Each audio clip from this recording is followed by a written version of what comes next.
already know, man, it's Deion Dawkins, and you listening to the Real Deal Sports Show on the Beat 105.5.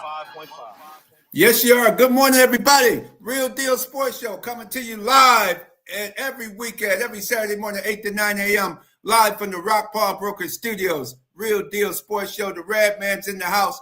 Welcome back for another hour of talking sports of all sorts. Welcome back, J-GILLZ. J-GILLZ, man, we found J-GILLZ missing in action. Welcome back. Oh man, you already know it's good to be back. Good to be back. It's been a hectic month in March, I'll tell you that. But it wouldn't want to be anywhere else but right here on the Real Deal Sports Show. Exactly. We don't usually start out with the National Hockey League, but we got to get it in this morning on a special occasion.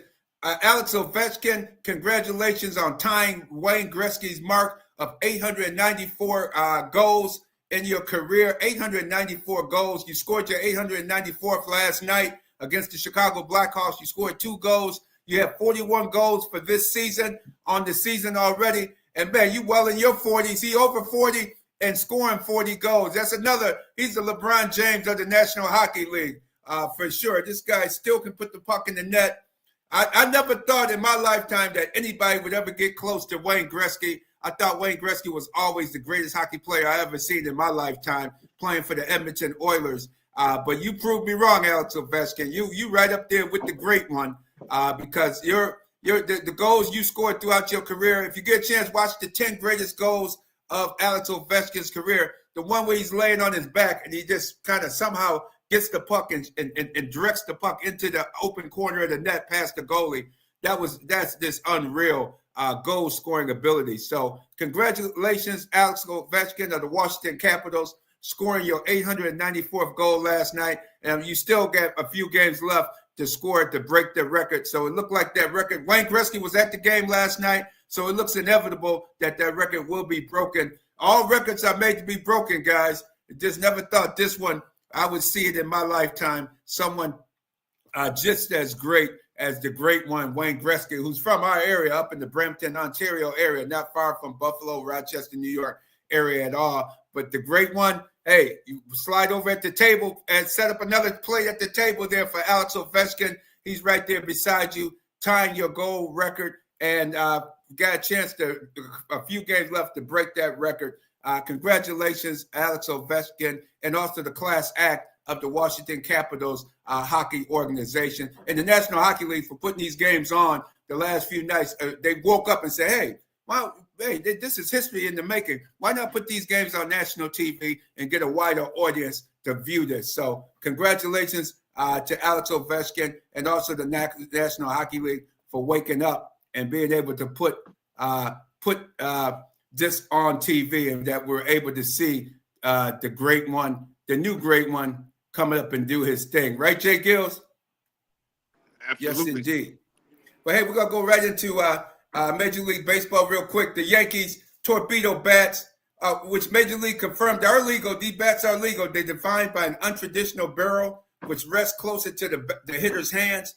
Torpedo bats are designed with more wood and thrust more mass concentrated in the area of the bat where the hitter is more likely to hit the ball. Each player touts a slightly different, each player touts a slightly different model with the bat shape, specifically custom to maximize potential damage on any given swing.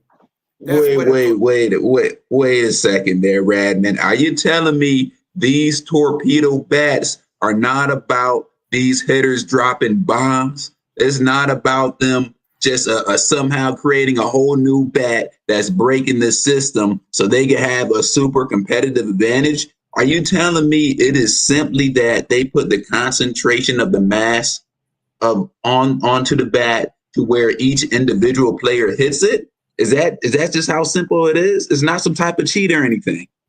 No, I don't think it's any cheating involved because you got guys still, other players are still hitting home runs. The guys are the king over there of New York. He's on a torrid pace already. The captain of the New York Yankees currently, he's on a hot streak with a regular traditional baseball bat. So no, I just think it's maybe a mental thing for some guys. Try something new, try something different. Jazz Chisholm, man, he's been taking the ball out of the yard with that bat. I never seen Jazz Chisholm hit like this before. Usually he's a singles, doubles type guy. maybe some triples thrown in there. But then again, you are playing at Yankee Stadium with the short porch, and you can for left-handed hitters, you can put the ball out the ballpark. I think it's a gimmick right now. I think during this Radman rant, it's a gimmick that is working mentally for guys that can. Hey, if you're a pro athlete, hey, try something different. You're in a little slump. Maybe you try this new bat, the Torpedo type baseball bat. It's a legal bat. Try it out, see if it works for you, or go back to a traditional bat. Because I see Vladimir Guerrero, Bo Bichette of the Blue Jays, guys are still using traditional bats and hitting the ball and putting the ball in play, putting it out in the park. So you seeing De La Cruz using it in Cincinnati. He's had some trouble. He's been striking out with the bat, but he did have a couple home runs early in the season. I think we got an internet passport. Good point. Welcome to the show as well, Real Deal Sports Show. One thing I can say, internet passport, I think that bat is a gimmick. It's helping Major League Baseball. It draws more fans. People are talking. What are we doing right now? We're talking about it. So yes, it's a gimmick that's working, and it's continuing to. We'll see how long does it last. Baseball is a long season. Let's see. But for the first month of the season, we're talking about the bats. We're talking about the Yankees. Hey, the Yankees bullpen, they better do something about their bullpen. I think people are going to be talking because, man, teams are beating them coming from behind and beating them, outscoring the Yankees, even though they held on the other night 9-7, winning a game. But they lost the night before where they had a big lead due to that bull. I think people are going to start talking about the Yankees bullpen in a few more weeks if the bullpen keeps giving up all these runs that they're currently giving up, and they'll forget all about the Torpedo bats, internet passport. Ooh, there we go, Rad Man. That was one of your legendary Rad Man rants. I gotta make sure we sound the alarm. Make sure we're able to brace ourselves. Because when Rad Man goes in, he goes in. And the only person that can bring him down, if it ain't me, can only be J-GILLZ, man. J-GILLZ, help us get out of this Rad Man rant. What are your thoughts and reactions to the MLB, specifically the Yankees? And that new Torpedo bat. Your thoughts, sir? Man, I've grown accustomed to enjoy these Radman rants. Radman, he be spitting facts. And I can't deny what I was hearing, and I think he's absolutely right. We talk about the star power. We talk about what we're talking about. We're just bringing more eyes to the game right now. I mean, we're 6 games into the MLB season. Man, and look, we got to start off strong. So I think this is a great strategy to just start off strong, as the Radman said. And I have to agree with both of y'all. Absolutely. Thank you so much. And we're going to move right into the Buffalo Bills as we see our first guest is coming up shortly. But Buffalo Bills, Benford, the Bills signing. Boy, Brandon Beane breaking out that checkbook. You better check him out. He's writing checks left and right, signing up the guys that have done the work for the Bills. Good. I think that's a very good signing of Christian Benford. Rasul Douglas, you got to wait in line to see if that knee is healed up. Also, the Bills got to draft some defensive backs. I think the Bills are going to draft at least a couple of defensive backs. Or also, what Brandon Beane is good at is finding in his scouting department, really the scouting department headed by Malik Boyd. That brother be something else with that Malik Boyd in the Bills scouting department. They're great at finding players round 4 through 7. And also undrafted free agents. Bills are great at finding quality starters. They're finding starters with undrafted free agents as well as round 4 through 7, which back in the day that was almost unheard of. Guys in the 6th and 7th round making your football team. Usually, you're bringing those guys in just to help out with your practice squad and help getting through practices and getting extra bodies out on the field during the hot summer season. But this guy is finding gems. He brought Dane Jackson back. Dane Jackson was another guy, 7th round. DeMar Hamlin, 7th round. You got Christian Benford out of Villanova. I didn't even know Villanova had a football team. I was like, what? Villanova? Man, you sure this is not a basketball guy? But no, Villanova. Christian Benford out of Villanova done an excellent job turning into a shutdown corner. We just hate that he had that concussion so early in that football game against the Kansas City Chiefs. We never know what might have done if he was able to play most of that game in that championship game back in January. Because he left so early in the game, and you could see that void. That was a big void that the Bills were not able to recover from in that contest. But Christian Benford, very good signing. I think they're going to wait for the draft now. They're bringing players in. Most teams are bringing these rookies in, taking a look at them and seeing who they're going to possibly draft, if they're going to draft these guys. But I look for the Bills' defensive lineman, cornerback, and maybe bringing in a veteran safety like a Justin Simmons. I still like Justin Simmons. I think is a guy I think the Bills should take a serious look at to bring in due to his veteran presence, J-GILLZ.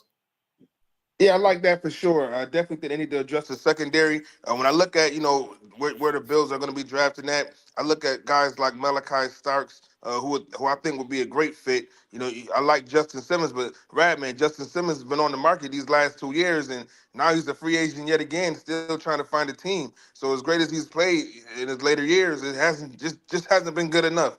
So if you go ahead and get a young guy, a guy who will fit the Buffalo Bills system, a guy like Malachi Starks out of Georgia, who I think will make that Bills defense and make that secondary phenomenal. Especially when you're talking about the edge rushers that was added on this season. You got Greg Rousseau, you got a Joey Bosa. You're going to have a stout pass rush. If you could just solidify that secondary, you just lock that Christian Benford, you go ahead and draft a guy like a Malachi Starks out of Georgia, man, that's truly going to change that Bills defensive secondary around. You got a ball hawk safety back in those days with the Jordan Poyers of the world. So I think that, you just got to be smart where you're drafting that. I like cornerback, but I don't think it's a first-round need, in my opinion, in that later end of that first round. When you talk about getting elite talent, I think getting one of those two safeties would definitely bode well for the Buffalo Bills.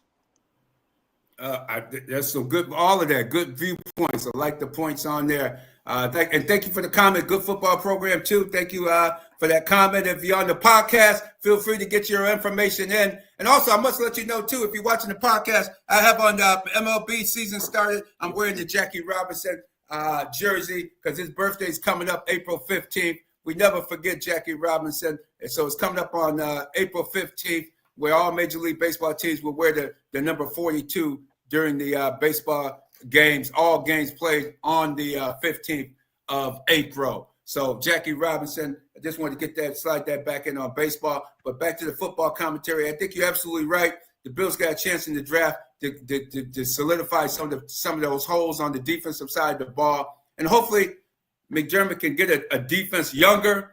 And remember, J-GILLZ, 17 games.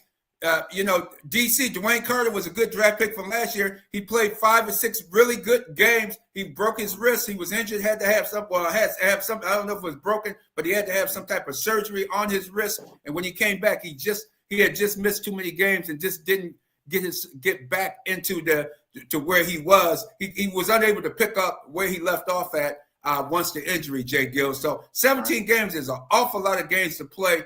Injury plays a major role in these seasons. You got to get some guys in there that hopefully can play. You can rotate them and hopefully be able to last 17 games. J-GILLZ, I still can't believe they're talking about 18 games, man. To me, 16 games was more than enough games in the National Football League regular season. Then with the playoffs after that, right? Look at that. Look at the teams now. The Kansas City had a lot of injuries.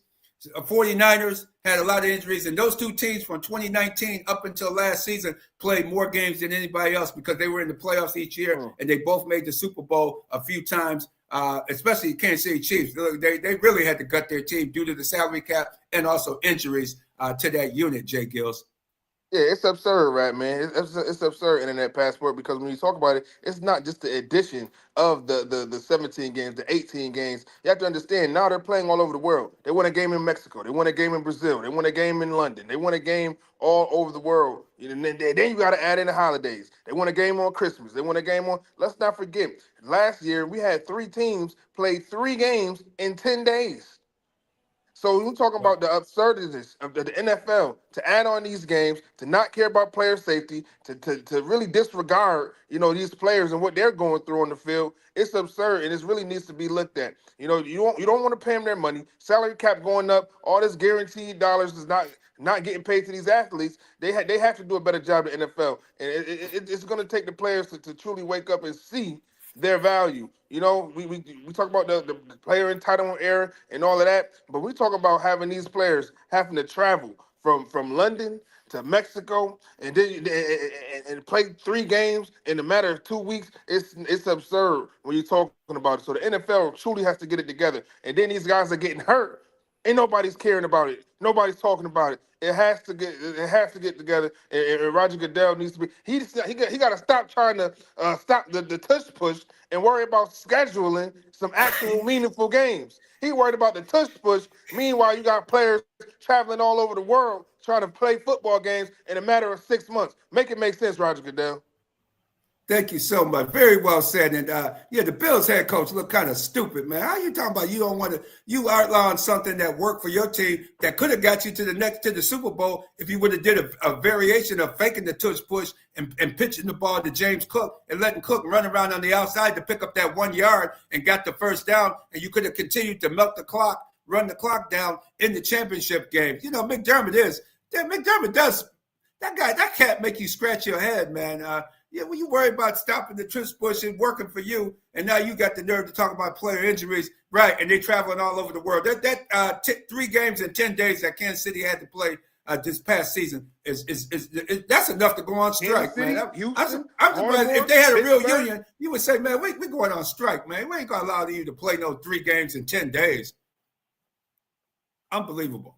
And they did have, and you had some serious injuries come out. Tank Dell was hurt seriously in one of those games during the Christmas time period. So you did have some injury take place. But we get ready for our first guest of the show. Our guest coming up now our guest is brought to you by award-winning Marion Rivera Insurance Agency, auto, home, health, and life insurance, 1038 Lyle Avenue or 511 Bean Road, Suite B. Give our friend of the show, Marion Rivera, a call, 585-360-0094. It's getting close. The weather getting warmer, getting close. You want to get that hoopty for your kid going to college or for the summer season? Check out Miriam. She'll help you with that insurance, all the insurance that you would need. Help her out. Help yourself out. If she saved the Radney family a hell of a lot of money, I guarantee you Marion Rivera Insurance Agency will save you and your family a hell of a lot of money as well. Give her a price quote. Quote the price. Hey, each year when it's time for your insurance to be up and it goes up a little higher, go ahead and check out Marion Rivera. Always go ahead. Now, Marion, any other insurance agencies that you like as well, but check her out to get a free quote. Always shop your insurance when it's time to get renewal. You might be pleasantly surprised that you can save yourself a little bit of money. And with the way we got that orange man in the White House right now, you may want to save yourself a little bit of money right now because he ain't saving us no money right now, y'all. So keep Marion Rivera Insurance Agency. And now our first guest of the show today is former Buffalo Bills in the first round draft pick, Derrick Burroughs, who has a book out called Erased from History. And he's here to talk to us about his book, Erased from History. Welcome to Real Deal Sports Show, Derrick Burroughs. Derrick, good morning to you. Good morning. Just want to say hello to everybody. It's been a long time since I've been in Buffalo. And it was great weather yesterday, so I was surprised. But, it's kind of back looking like Buffalo today. Right. And we start off, you have your book signing. You have a signing today from 5 to 8 p.m. at the Deco Lounge, 69 Delaware Avenue. Yeah. That's 5 to 8 today. We had a really nice book signing yesterday at the Premier Lounge. A lot of people came out and showed me a lot of love yesterday. So I was really elated about that, to be totally honest with you. Excellent. Because we all remember you, especially we definitely remember you in Buffalo. And what made you? How did you decide? What made you write a book? Well, for the older people on the show, I never really got an opportunity to tell my story, and I'm not talking about necessarily about the Bills. I've never really had an opportunity to tell the whole story. And when you don't talk for yourself, people write their own narratives. And I just, I kind of wanted to, kind of tell my own story, kind of in my own way. And the book was a lot of therapy and cleansing for me, to be honest. Yes, it did. And definitely coming from, you played in Memphis, you were a star athlete there in Memphis, then drafted by the Bills. And how did that, when you first started, you mentioned just playing and not thinking about your future in the sense of financially, How did you tell the young people, even though if you're a star athlete and you're drafted and you're making seem to be really good money, how do you tell them that, hey, you do got to look out for your future? Well, I have to commend the NFLPA for trying to get better in terms of trying to educate players today better than they did, when I was a player, about money management, agents, and if you read in my book, I got totally screwed by my agent. And today it's still happening. You might not hear about it so much, but it's still happening. But the more players learn about money management, the better you want to live. You want to live better in your later life than you do in your earlier parts. So, and that's something we got to get over to our players. Absolutely. And you were a shutdown cornerback, drafted the same year as Bruce Smith. Right. The Bills, Andre Reed. The Bills were just starting to form that championship team. And, man, you reminded me of Lester Hayes, the way you used to get up at the line and bump the guy and play physical. And, man, you were a physical corner that, they didn't change the rules now. But back then, man, do you think you could have played in today's era of allowing the 5 yards, of bumping only in the 5 yards? Lester Hayes was really kind of my idol. It's ironic you say that. I kind of, everything Lester Hayes did, I emulated. I liked to press because he liked to press. So it was just kind of ironic that you pull Lester Hayes out of the hat, because Lester Hayes was the guy I wanted to be like, So, and I did like to play a lot of press coverage because I had long arms. I was a 6'2" corner that could run. I still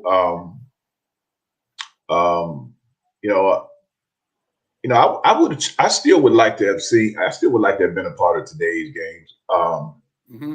Even though I think, everything kind of centers around offense right now, receivers push the hell out of you and you never get called. But, and I'm not a complainer. I don't want to sound like a complainer, but, it's an offensive game and people want to see scores on the board. So, I get it.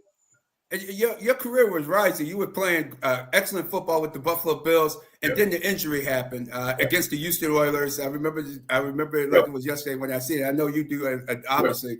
But what happened? What did you have to go through when the doctors told you that football was not in the card? You couldn't play football again. Wasn't recommended for you to play. George, I remember that day, and I cried my ass off. Yeah, and I don't know how other way to put it. I cried. And, that was tough for me. And I even sought some mental help to help me cope with that situation. And time passed, and time was probably the best thing that could have happened for me, just time. And but I had a lot of mental health issues from that. From that, not necessarily the physical part, just the mental part. Exactly. And this just when it happened so early in your career, you mentioned about how were you saving money at that time? What were you doing for your financial wealth? Saying with the George, money you were making at that time. Let me say this. You hear about athletes getting totally royally screwed. And I think I would have to say I was one of those athletes, and thank God, he showed me a path to kind of fight through it. But, I kind of, I wasn't prepared. None of us are really ready to retire when we do, but I wasn't prepared. I didn't think a lot about retirement. I didn't save money as if the game could end in a play, and it did. And was I prepared? Hell no. I'm the athletic director at a small Division II school now, and I try to tell our kids all the time, about money management and taking you behind the class and trying to get as smart as you can and understanding about money management and even though we're at a Division II school. And we don't talk a whole lot about the NFL, but we have had about 8 or 9 guys out of our whole, roster to play in NFL. we still try to tell them about money management. And if you are in that kind of situation, you know, you got to be smart about your money, and you can't spend it like you're going to play forever. Absolutely. J-GILLZ, you have a question? Look like you have a question there. Absolutely. Mr. Burroughs, man, thanks again for joining us here on the Real Deal Sports Show. As a former athlete yourself, tell me and talk to me some encouraging words how, you know, you went from athlete, transitioning to a coach, and now, as you said, an athletic director. You know, your coaching journey, you know, coaching for Tulane and Jackson State and, you know, all these great programs that you've been a part of. How was that journey going from player to coach? You know, the transition, all of it was, to be honest, it was all hard for me because I really wasn't ready to stop playing, but I had to find something else to do. You know, I go up to make a tackle, I duck my head, and my career is over. So to be totally honest with you, man, it took me 3 or 4 years to get on track, to get myself together mentally. And thank God I had the transition wasn't easy at all. But I made it. And, by the grace of God, I'm still, 28 years later, coached 28 years. I've been an athletic administrator for the last 17 years. I made it, but I tell you what, bro, it was not easy at all, to be totally honest with you. And so. Yeah, the book is I haven't had a chance to read the book. I just was looking at the excerpts of it, and I mean, you have different types. Like you have the one Sexaholic. Can you tell us a little bit about that chapter? It's Sexomatic, but Sexomatic. it was sex. You know, the Sexomatic chapter was basically, man, it was the exploits of a NFL player just out there just doing what y'all think we do. And I was just confirming it, to be totally honest with you. So it was just exploits of me trying to be as ratchet as I could back in the day, as a 62-year-old, you look at yourself and say, damn, bro, you're lucky you still here. So Well, that was the bit of the ratchetness. We're gonna go right back to the righteousness. What role did your faith play in this journey? Yeah, that was a part of the journey too. It was a ratchet time, and then the righteous time also. After going through so much, finally, I understand what the man was trying to tell me. You need to slow down and find me a little bit. You need to concentrate on me a little bit more than concentrating on other things. Absolutely. And you mentioned also in the excerpt, I hope I get this one right here, when you talked about the growing up and learning about your dad and learning about your family. And how did that hit you when you man, George, it wasn't a big surprise to me because, to be totally honest with you, I always kind of thought it in the back of my mind. But I did a DNA test. I went on Ancestry.com and I did a DNA test. And it came back about 16 or 17,000 cousins, 17,000 relatives, 17,000 people that I'm related to. 17. And they'll give you, out of that 17,000, they'll split them up. Mm-hmm. All these people on your father's side and all these people on your mother's side. Okay. And I was not related to one Burroughs. Wow. Not one. Not one? Not one, bro. But it wasn't a surprise to me because, to be totally honest with you, I always thought that I always thought it in the back of my mind. But and I always wanted to ask my mother before she passed, but I just, as a son, I never wanted to be disrespectful. And so I just, I always wanted to ask her, but I never could. Mm-hmm. So so I like to say it hit me hard, but it didn't, because I always kind of felt that there was something don't feel right about this. Right. Yeah. But you just something about it, and just wow, that's a lot to take on. It is, but like I said, if it was a big surprise to me, I said, yeah, well, God, I was devastated. No, that wasn't the case. I have several other siblings that had separate fathers than we had. So I always kind of felt like I never looked like him. I saw pictures of him, but he was killed when I was very young. Okay. But I always saw pictures of him, and looks doesn't tell the story, but I just didn't feel it for some reason, and that was part of why I did the DNA test. Okay. Yeah, that's a part of life. Boy, you have a very interesting story. Erased from History is an excellent title for your book. Yeah. And, George, I want to say this, and part of that name came from a lot of the things that happened in my life and my career. I just felt like it was totally erased.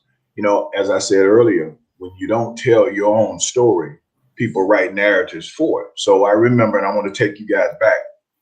During the AFC Championship game, I lost my temper, and I got thrown out of a game. And during that time, I was scorched in Buffalo. Burroughs lost the game for us, and if it wasn't for Burroughs, we would, And I never said anything about it. I just, kind of kept quiet and let the Buffalo media wrote what they wanted to write. And then now, in Erased from History, I had a chance to tell my side of the story. Is that you can blame it on Burroughs, but we went 0 for 10 on third down conversions against Cincinnati. 0 for 10. Yeah. So I don't know how you can blame that on Burroughs. We scored 1 touchdown, but I never got an opportunity to tell the media that, because I just said, you know what, I'm gonna let you write what you want to write. I'm gonna let you say what you want to say. But that was very difficult for me to during that time when, and I know, Bills fans are very passionate about, the Bills and their athletics, but man, that's kind of been totally unfair to me mostly all my life, to be totally honest with you. Oh, it was. And we were at the time writing about that, because that was an unjust situation. You were that type of player. You were a feisty guy. I got scorched in the media, and I never said anything. But if you go back and look at the Bengals game, bro, we scored 1 touchdown, and we were 0 for 7 on third down conversions, 0 for 10 on third down conversions. So I just never, I guess they was looking for an scapegoat, and I was it. Yeah, we always are sad to say some things haven't changed. They always seem to find a scapegoat when it comes to the Bills and not getting to the promised land. And how did the Bills treat when you actually left it on the field? You broke your neck. Your neck was broken on that tackle that you made against, and you were kicking off on the stretcher. I remember everybody saying it doesn't look good. We're all praying for you.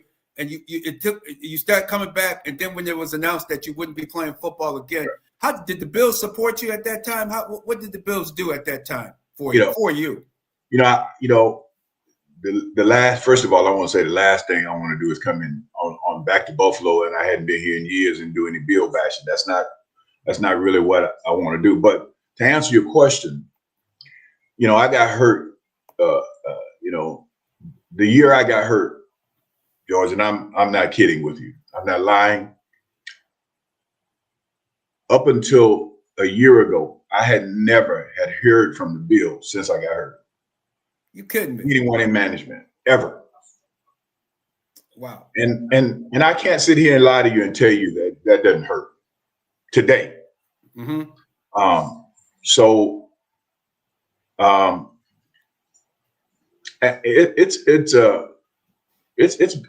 gets a little emotional when I talk about it. That it seemed that I've been so separated for reasons that I have no idea why. Now, did I lose my temper in a game? Absolutely, but yeah, damn, how long is that going to last? I mean, how long is? Absolutely. And how did they get in contact with you? How did the Bills finally reach out to you? They still never did. I got a phone call a year ago. A guy by the name of Jeremy Kelly. I think it was maybe a year ago. He worked for the Bills. Oh yeah, I know. Jeremy Kelly. Yes. And Jeremy wasn't in management. I mean, he wasn't a. I don't know exactly what title Jeremy Kelly held. Community relations. Community relations. It's Jeremy. So Jeremy called and said, "Hey, Burroughs, listen, I just want to call, see how you're doing, because Darryl Talley told me to give you a call. So this wasn't in my eye, it wasn't Bill's management. You know, Darryl Talley was good friends with Jeremy Kelly, and they was having some type of golf tournament or something. And Darryl said something like, "Hey man, you need to call Burroughs and get Burroughs back in." That was the first time that I ever heard from anyone from the Bills since the day I got hurt. That's sad. Not a get well card, not a how you doing, not, you know, even, you know, I remember I wrote in the book, the AFC Championship we went to. So I remember running into a player, a former teammate of mine in Atlanta, and he had the AFC Championship ring on, and I said, you know, geez, where's my ring? I didn't get a ring. So I called the Bills office and I spoke to Marv Levy. And Marv said, I guess they forgot. And that hurt me, bro, to the fullest. And so, you know, it still gets a little emotional to talk about. Yeah.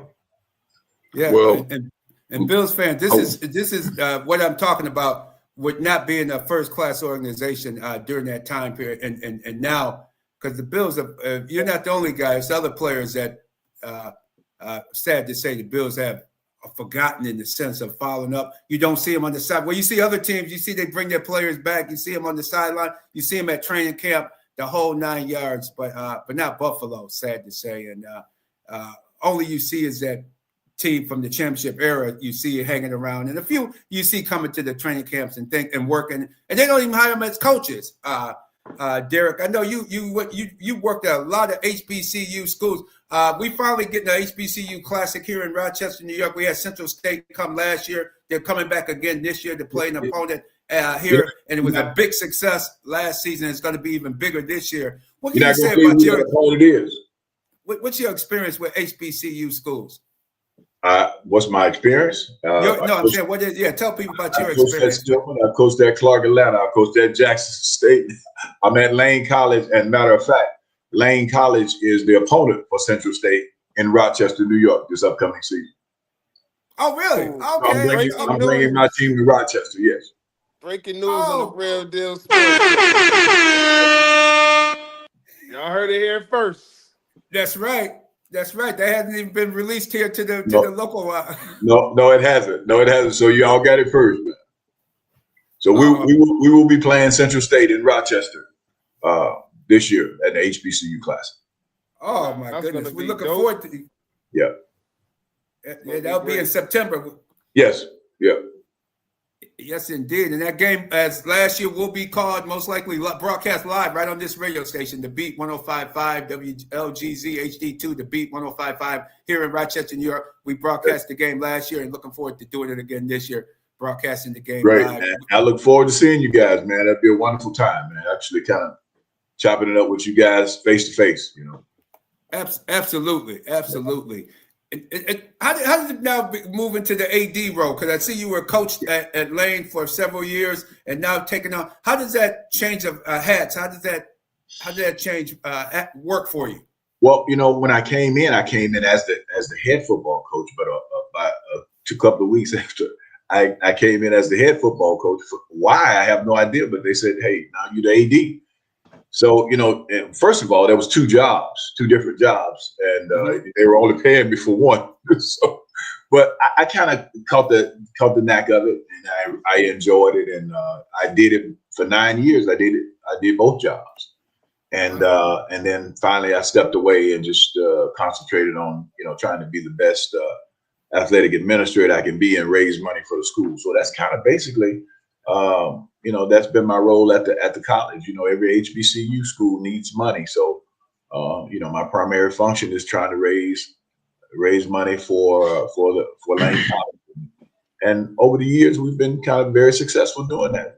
We had a signature event called Dinner with the Pros, and we always pick a former or current NFL athlete and bring them in we raised money. Our first keynote speaker was actually Ray Lewis. He came in and raised a ton of money for us. And Andre Reed came back and raised a ton of money for us, and Ed Too Tall Jones, and we had Doug Williams scheduled, and COVID came. So I've been leaning on my relationship with former NFL players to help raise money for Lane College. Excellent. And that's in Jackson, Tennessee, correct? Jackson, Tennessee, yeah. Mm-hmm. Great. And then with the student body and everything, Division 2, you were saying? Division 2, yeah. Mm-hmm. Great. And then you just seem to continue to grow that program. And before we close, once again, you're going to be in Buffalo tonight. So people, Rochester, Batavia, surrounding area, come on over to Deco Lounge, 69 Delaware Avenue, Buffalo, New York, from 5 to 8 p.m. You're going to be signing the book, Erased from History. Man, I want to thank you guys for allowing me to come on your show and chop it up with you guys a little bit. It's been, like I said, it's been a long time since I've been in Buffalo. It brings a lot of good memories and a few bad ones, but last night they showed me a lot of love, man. And I'm so elated that the Premier Lounge over there just, said, made me feel like, I wasn't erased after all. No, you haven't been erased, because I remember you. You were this man. For the people in the audience that don't know, take a look at the film. Get back and look at some of the YouTube of that 85-86 season. He was a shutdown corner. Derrick Burroughs was a shutdown corner for the Buffalo Bills. And it's funny, I always thought of you as a Lester Hayes. I didn't realize you just told me that was your role model, because your mannerism and everything was identical to it. It reminded me of him and your style of play. Yeah. And it shows that that ultimately that Mr. Burroughs, he's more than a football player. And some of our audience there, you can also remember to like, comment, and subscribe to Real Deal Sports Show on YouTube and Facebook. But it looks like we had a comment there from Ernesta Walker. Says, thank you for sharing your story and admitting that you had to seek therapy. So often Black men don't seek help. Thank you for being vulnerable on the Real Deal Sports Show. So definitely want to be able to shout out you for taking that time and coming in here on the show. And obviously you're going to be back in town in Rochester, New York soon. So definitely got to have you on again there, Mr. Burroughs. And finally, where can people follow you? Social media, website, online? My book is called Erased from History. It's on Amazon. You can also, once you pick up the book, you can also email me on erasedfromhistory29@gmail.com. Let me know what you think about the book. First time author, let me know what you thought I could have done better, what I could have said better. So I think it's a very interesting book. It's not about bashing anyone or any particular person. It's just about the misfortunes, most of the misfortunes I've had during my NFL career. It's not about bashing anybody it's not about bashing the Bills. And I've been asked that question. It's not. I don't even mention the Bills, but in one chapter, and there's 12 chapters. So go out, pick up the book, and let me know what you think about it. I want to read that one chapter, not the Sexaholic chapter. I got to read them other chapters outside of that, man. But we'll talk later in the back chat there, Mr. Burroughs, man. Thank you for your time. Thank you. If I don't make it to get it signed today, I'll definitely get it signed in September. I appreciate you, brother. I appreciate y'all, man. Derrick, thank you so much for taking time out your busy schedule to come on Real Deal Sports Show. People, get out there tonight, get the book. And Rochester people, you get an added bonus. If not tonight, you'll be able to get it definitely when he's in town here for the he just announced the HBCU Classic. We haven't heard. It's going to be Lane versus Central State. Lane College versus Central State sometime in early September. So keep an eye out for those tickets. I'm sure tickets and a major announcement from the city of Rochester will probably be coming up real soon about that, about the second annual HBC Baldwin Foods, Richardson Foods Classic here in Rochester, New York. Also, Challenger Community News, some of our sponsors, Western New York's largest weekly African-American newspaper, BuffChalNews.com, BuffChalNews.com, BuffChalNews.com. Remember, go online, pick up the Challenger newspaper each week, and check out what's going on in Challenger Community News newspaper as one of our added sponsors as well. J-GILLZ, great interview, J-GILLZ. What do you think? Oh man, we picking up right where we left off.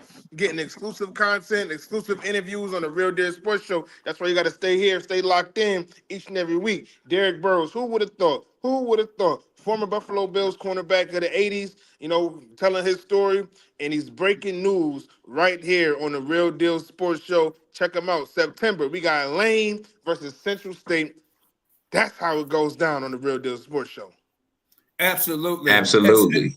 And let's switch over to basketball. We had a lot of talk about Isaiah Stewart this week with another brawl breaking out with the Detroit Pistons, and this time Detroit and the Minnesota Timberwolves. And I told people are complaining, he's from Rochester, he's a role model. Yeah, he's a role model, but he reminds me of Maurice Lucas of the Portland Trail Blazers back in the 70s when every NBA team had an enforcer. And Isaiah Stewart reminds me of an enforcer. He's not going to let you pick on his teammates. He's not going to let you just manhandle his guys. He's going to be right there front and forward. And they love him there in Detroit, man. The people he's a perfect fit. It's like his moniker fits with Detroit basketball. Detroit basketball. He definitely fully embraced being a Detroit Piston, and you can see it in his game. He's not afraid of anybody. He doesn't care about how it looks to the media. He's gonna stick up for his guys. He's gonna play physical, and he ain't no punk, and he ain't scared of nobody. Oh, and by the way, he's reinvesting in a whole housing unit right on Ford Street, making affordable housing for people right here in his hometown of Rochester, New York. So say what you want to about him, but he's still a man of the community, and he ain't backing down from any fight. Absolutely. Oh man. About that time. Wait a second. Is that the J-GILLZ that we know? That was a J-GILLZ rant. Going in, man. Oh, goodness gracious, man. I had to brace the public there. I had to brace the public, man. He was going up a whole nother level, man. He was going a whole nother level. That's what I'm talking about, J-GILLZ and Rad, man. Sometimes you need an enforcer. Sometimes you need somebody with some toughness, man. Y'all talk that talk. Oh, definitely. You need that because basketball, that's what it was in the 70s and 80s. It was rare that you didn't see a fight during the game of the week back in the 70s and going into the 80s. I mean, every team, the Detroit Bad Boys going into the Michael Jordan era, I think it kind of ended after the Bad Boys of the Detroit Pistons when Chicago Bulls finally wrestled the championship. And they had to wrestle it away. They had to fight them to win the championship. Detroit wasn't giving up that title. In hockey, you had the Philadelphia Flyers with their goon squad. They were some teams just fought their way to the title. And the Detroit Pistons, known as the Bad Boys, they were clotheslining you. They wouldn't let you get to the hole like that. Now, the game has changed, but it's still a physical game. And now you're starting to see different teams have enforcers and have guys that protect their teammates. You're seeing more and more skirmishes starting to break out. And so everything is circular. Everything goes around in a full circle. I think we're coming back to the era. It's not going to be totally the way it used to be, where they used to fight all the time and you had bench clearing brawls and all of that in the NBA. But you're going to see skirmishes, and you're going to see, because these guys want to win. They don't want to be embarrassed on the court. So I think Isaiah Stewart is just, he's ahead of his time. We're back in the old school era. He's a guy that the Pistons, they love his play. He's on the boards. He's going to go after it. You got to fight. You got to get the rebound. You got to go after it and get a good fight. He's a good player. But teams. Thank you. Top of the juice bar says you need a goon on your squad. Yes, you do. You need somebody that the other players know you protecting them. You got your back. You're not going to back down. Like Stephen Curry, he made a 3 against Detroit in an overtime game in Golden State, and he came over to the goal. I don't know why Stephen Curry, with his mouthpiece hanging out of his mouth, he gonna go right on the bench. He right at the bench of the Detroit Pistons, waving and stuff. And Isaiah Stewart came off and pushed him. Said, "Man, get off our bench, man. What are you doing over here? You showboating, man. It's bad enough you just made the game-winning 3, man, but you ain't gonna come on our bench and do all that." So it's about time with that peace and love of LeBron and these guys were all knowing each other. Hey, man, you out there to win the game. Stephen Curry don't play on your team. You support your team and stick up for your squad, and don't let anybody embarrass your team. And it's to me, that's good sportsmanship. That's good basketball, a good hockey, football, whatever it is. You don't let the other team, if they win, they win. but then you don't let them embarrass you, right? Internet Passport. Well, all right, Rad man. Okay. We can take things to a certain level, but we got to draw a line somewhere. This is the modern day NBA, and we know how they like to be. They're a little, they'll have a little scuffles, a little kerfuffles. They like to say, where the bench is cleared, yes, everybody's holding on to each other's shirts, getting pulled back. Hold me back. Hold me back. They're not going to do anything. They're just going to be a little, they're going to be a little feeble. The most you get is maybe one good brawl a week, and then those people are suspended and the coaches are getting into it. That's all we're going to get. But I want to end up leaving that there. Remember, y'all, to subscribe to the Real Deal Sports Show on YouTube and Facebook, because we don't tell you what we think. We tell you what we know. But to finish off there, before we go, are we talking basketball? I might need that purge music again, because we got somebody coming. We got a team that's looking like a real threat. We got a team that's looking like a real threat. Steph Curry, Jimmy Butler, Draymond Green. Man, the Warriors are coming. The Warriors are coming, and it's looking real serious. Yeah, and Jimmy Butler's another guy that don't take no mess either. He don't take no mess. The Warriors? The Warriors? Coming, man. They about to clinch that third seed. You ain't got the answers, man. You ain't got the answers. Look at that. They just beat the Lakers. They just beat the Nuggets. They undefeated, 14-0 with this lineup. The Warriors are coming. Absolutely. BacSpin coming in. Hey, we got a big game. UConn versus South Carolina tomorrow, 3 p.m. Check that game out. You know what? I want South Carolina to win it, but I tell you guys, deep down inside, I think UConn going to take this, man. Man, that's Sister Sylvia Strong. Sarah Strong or Sylvia Strong, a freshman. Oh, she reminds me of Brandon Stewart. And she just tied Brandon Stewart and Maya Moore's record of a freshman at UConn, scoring 20 points or more, having 10 rebounds or more, and five or more assists in a game, in a playoff game. And, man, this Sylvia Strong look like she's ready to carry that team the next 4 years. Paige Beckers is great, but she got some hell of assists with this Sylvia Strong and Ziza Fund. Oh my God! I think they're gonna. I think South Carolina gonna have their hands full, and I expect UConn to win this game. Even though I want South Carolina, but I think UConn's gonna be able to beat them down tomorrow afternoon in the championship game. J-GILLZ and BacSpin. I agree. Yes, sir. Yes, sir. Yo, I'm loving some sound bites right there, man. I just got to say, that's a welcome addition to this. Hey, salute there, BacSpin, on that. And I have one more there as well.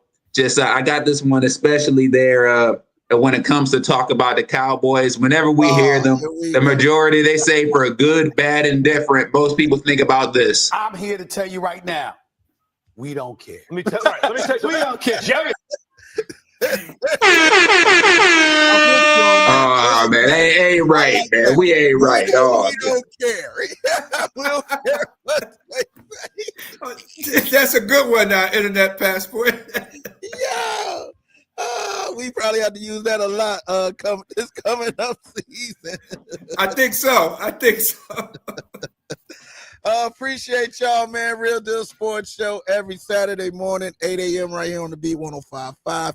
You guys have a great weekend. And before we go, Final Four, who you got? I'm sticking with Houston. I think Duke could probably beat them, but I'm sticking with Houston. J-GILLZ? I'm going to go with my man Chris Gardner. Houston. All right. Internet Passport, who you got? Man, I'm going with Houston as well, man. Let me go ahead and support. I got to go with Duke. I'm sorry. Yeah. I got to go with Duke. All right, I guess we got to do it one more I'm time. here to tell you right now, we don't care. Let me tell you, we don't care. Jerry.